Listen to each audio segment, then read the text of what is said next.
teka, tutur ko kayo sa aking taniman. Ito din yung aking fertilizer, ang organic fertilizer. Ayan. At ito yung aking mahal na atis, may bunga na. 1, 2, 3, 4, and 5. So sinisecure ko yan sa ngayon dahil may bagyo. Na akong atis na bungot ko, wala na, wala yung bunga kaya wala yung atis. Salamat atis sa imo ang putas. Nara mo ang atis. Na-harvest na among atis mga kabungot. Duha ka buok kabungot na hinog sa punuan. Tamis kayo kabungot. Salamat sa atis. Mora na kabungot.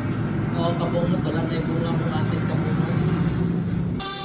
Hello mga kabungot. Hinog na among atis. Sige, buksan mo yung atis. Dili. Buksi dayon niya rin mo kit ano tong katag. Unsa mo yung akong asistan ko yan. Op. Agoy. Hinog kayong atis na mo. Yerbes na mo. Sapagkat iyong kaharian at Bigay ang gamay. kapangyarihan at ang kapulihan magpakailanman. Yerbes na rin sa mo ang atis mga bungot. Kristo, sinabi mo sa mga apostol, Dapat kapayapaan tugma pa. ang iniwan ko sa iyo. Ang aking kapayapaan Sige binibigay ko kabungot. sa Moro to inyo. kabungot. Salamat Tumayan mo ang aming kabungot. pananampalataya 36, 37, at huwag ang aming 38, 39, pagkakasala. 40.